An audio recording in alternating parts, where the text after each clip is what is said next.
You good?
Almost like that.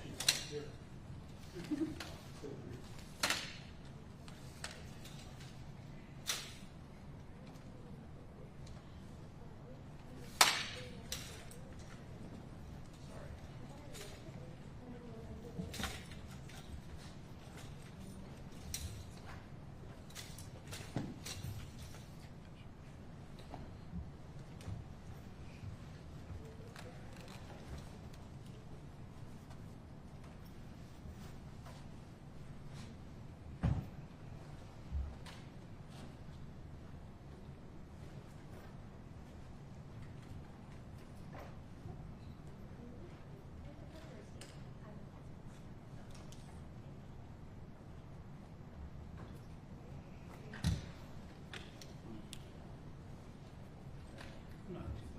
I don't think so. I think it's fine.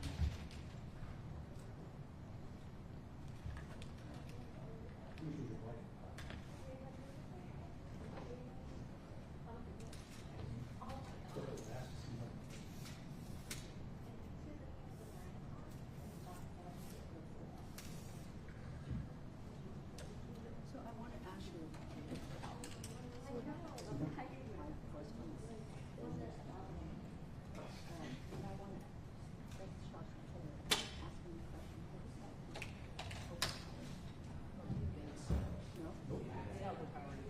I was number one in that third. Oh, wow. You got a middle exit.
No, I put up captions. I'm thinking maybe I should.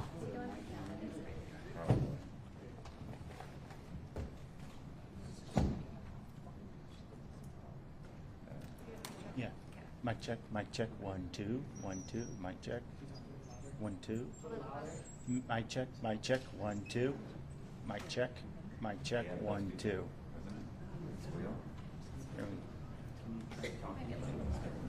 You want me to talk? Do you want to be a little? Just talk like you're giving. Mic check, 1, 2. Good.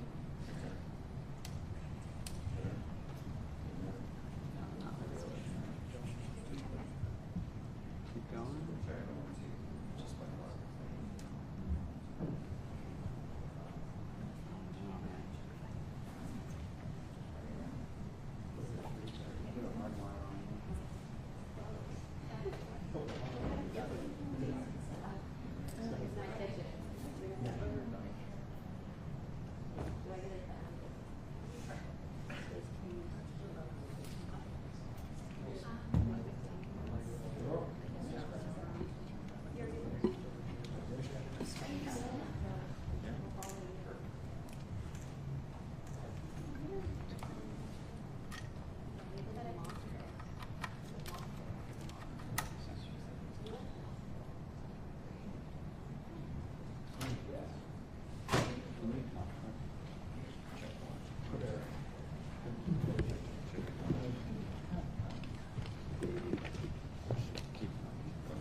Good afternoon, ladies and gentlemen. My name is Ron Weiniger. I'm the Chief of Police here in the Boise Police Department. It is my pleasure to welcome you today. Also, today you will be hearing from Lieutenant Colonel Sheldon Kelly of the Idaho State Police, as well as Director Josh Tewalt of the Idaho Department of Correction. Also present here with me is Ada County Sheriff Matt Clifford. This is but a small representation of the number of different agencies that have assisted in this investigation to this point, and we are grateful for their help. I want to begin today by announcing that right around 2 p.m. this afternoon, following a lengthy investigation, the 2 suspects who we have been seeking were located in Twin Falls, in the Twin Falls area. There was a short vehicle pursuit, and both suspects were taken into custody separately. There were no shots fired or extensive use of force in this operation, for which we are thankful. Obviously, that just occurred within less than an hour, and so we do not have a lot of details about the arrest right now, but we do have some more information to share with you, and we will be gathering those details and providing them as soon as we possibly can. And we once again want to make known Skylar Mead and Nicholas Umfenauer are in custody.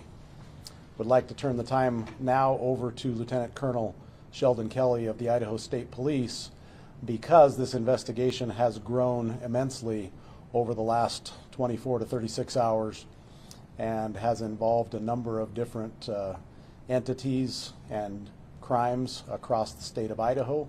And so to speak to some of those and answer questions as well, Lieutenant Colonel Kelly. Thank you, Chief. Again, my name is Sheldon Kelly. I'm a Lieutenant Colonel with the Idaho State Police. I'm Chief of Operations. First off, I want to thank all the law enforcement agencies across Idaho that have assisted with this. I know it's the Idaho way, but there was an immense collaboration and cooperation all across the state to come to this conclusion. Ever since this incident kicked off, we've had professionals working tirelessly on this issue to get to the point where we are today.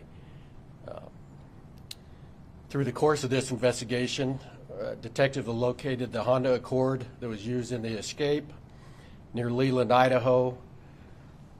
Additionally, law enforcement we are investigating 2 homicides at separate locations in Nez Perce and Clearwater counties.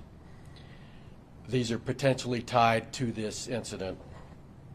Both homicides involve adult males, and detectives are actively investigating.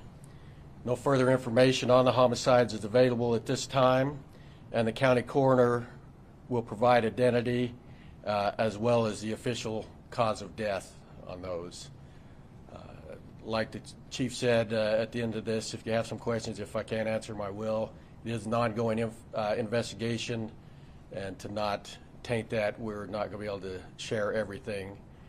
And now I'd like to let the director of Idaho Department of Corrections, Josh Seawald, give an update on his folks.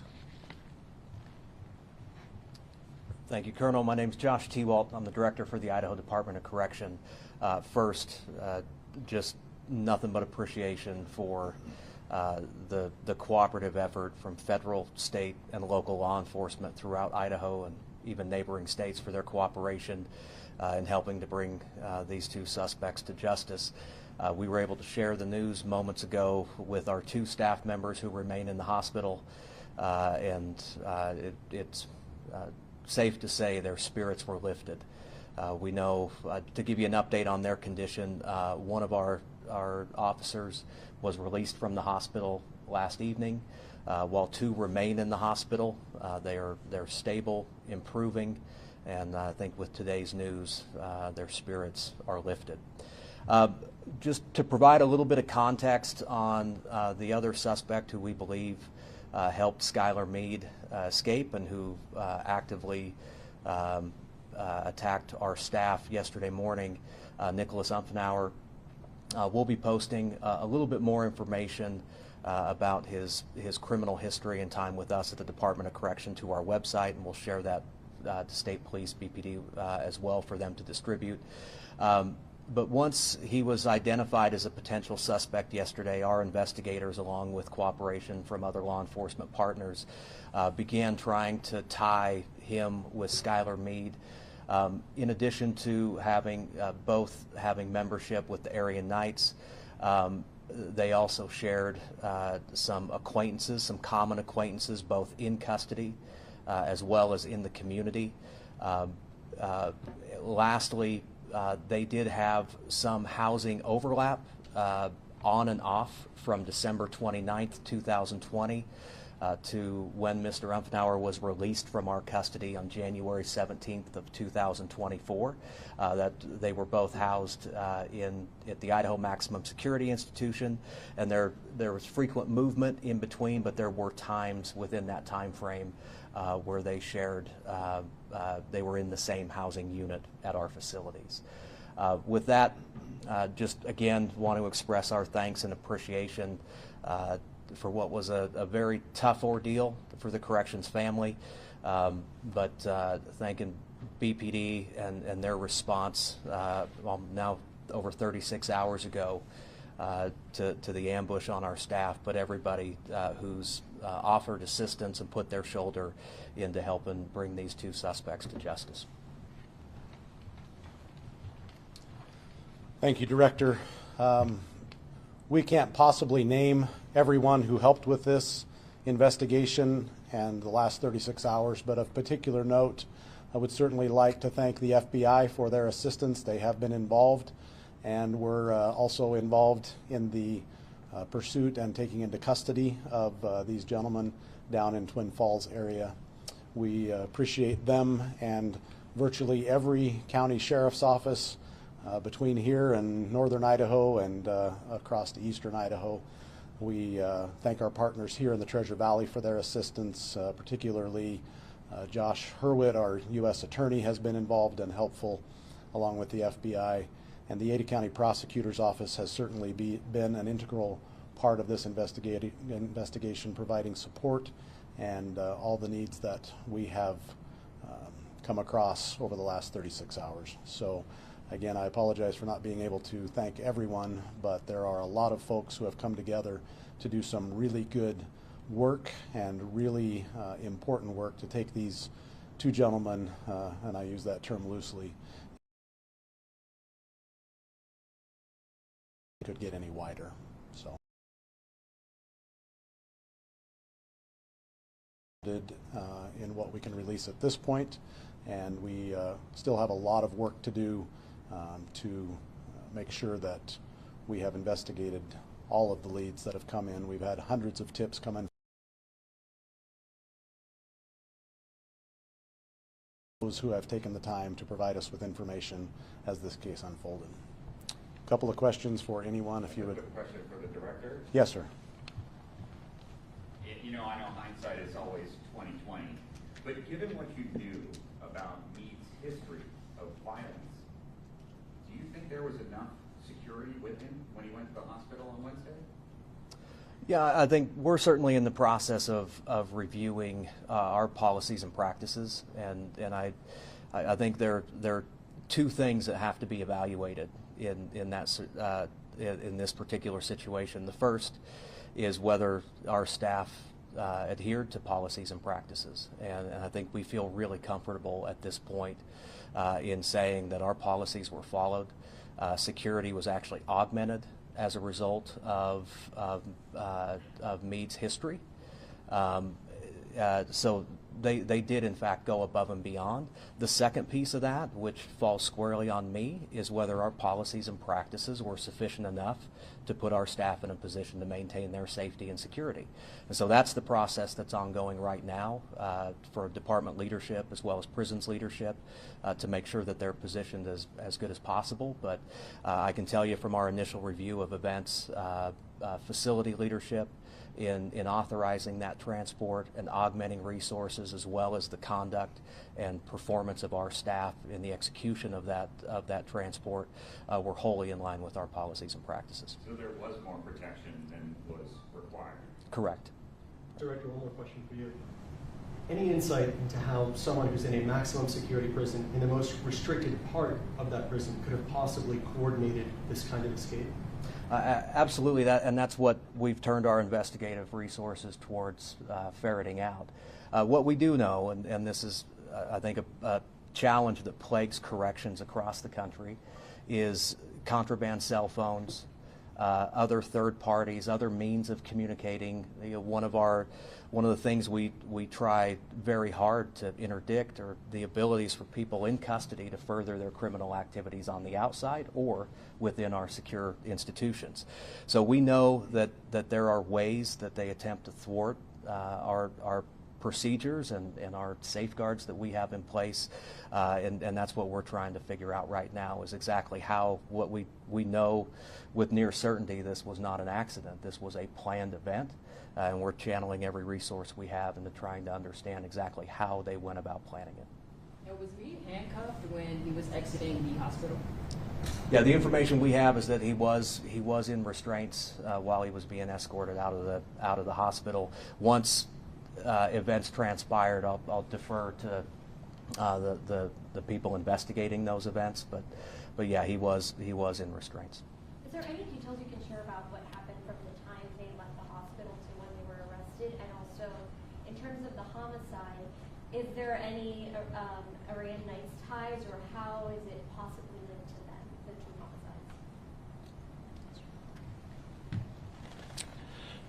homicides? There's not a lot that we know. Obviously, our folks are still on the scenes of those homicides. It has not been that long since we found this out, so we're still investigating. In the coming days, we will be able to learn more information about whether those ties exist or what happened. You asked about handcuffs. We did find the shackles at the scene of one of the homicides, so that's one of the ways that we tied them together. Were they still driving the same vehicle? We found the vehicle they escaped in up in northern Idaho, and they took another vehicle. The Gallatin County Sheriff's Office put out a statement saying that they'd been seen in Missoula yesterday. Was that an erroneous? Who put that out? The Gallatin County Sheriff's Office in Montana. It's possible, yes. So it is possible that they might have crossed state lines since the escape? It is possible. Okay. Can you give us more details about how the arrest went down, and more specific about where it happened and kind of how long the chase went on? It is so recently that I can't give you a lot. I know they were located. They determined that they were found, apparently, and they tried to flee. I don't know how long the pursuit lasted. It was in Twin Falls County, and they were taken into custody without shots. Were they spotted by a member of the public or a police officer? How were they spotted?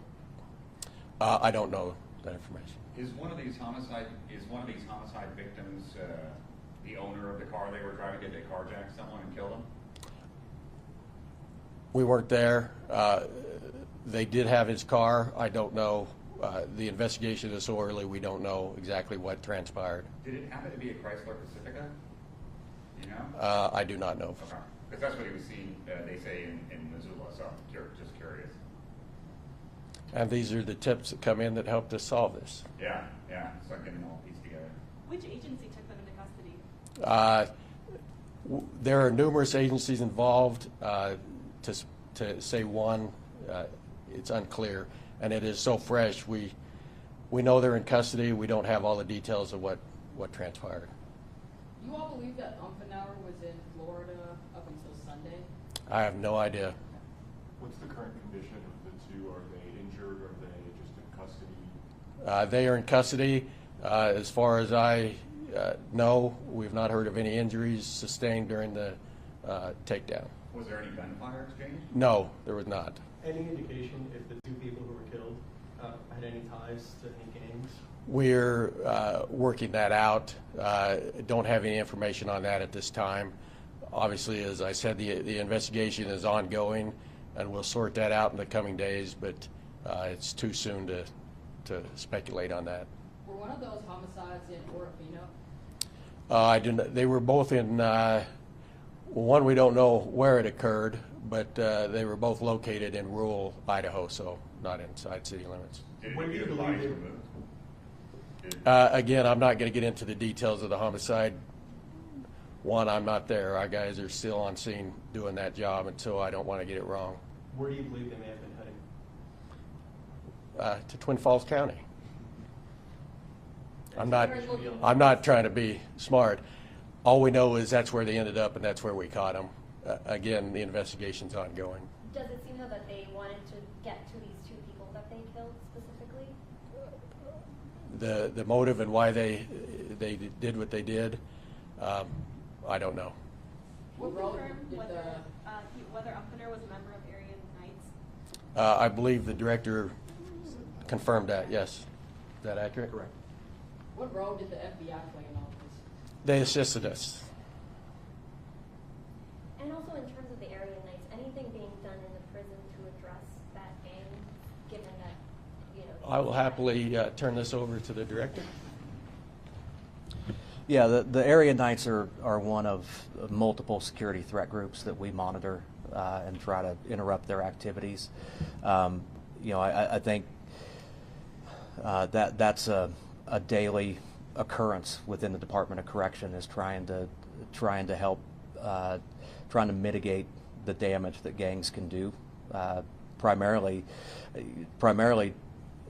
when that criminal activity can extend beyond our secure perimeters and wind up back out in our communities. But in terms of the actions of Skylar Meade and Nicholas Umfenauer, their gang involvement doesn't necessarily indicate that this was some sort of gang-sanctioned event. In fact, we have. I think that's. I'll leave it at that right now. But independent of their actions, the Department of Corrections and our team of investigators and staff work hard every day to try to disrupt any sort of organized criminal activity that happens within our facilities. To clarify, where are they being held and what's next for both of the men? They were arrested in Twin Falls County, so that they will start their. I'm sure they'll be taken to the Twin Falls County Jail to begin with. From there, as the investigation proceeds and we develop more information, there's a good chance there'll be prosecution in several different locations. Whose car was the Honda Civic or Honda Accord that you all mentioned? Was it Umfenauer's or was it stolen? It was reported stolen. And I think we're going to cut it off at that point. One more last question. How did you come to the conclusion that you associate two extra homicides with this case? By information that we developed on the scenes of the homicide, and I can't go much further than that. And the homicides took place today, is that correct? In the last 24 hours. And that's truly all. Thank you, And wait, folks. last one, bodies were found together? Is that? No. No, okay. Thanks.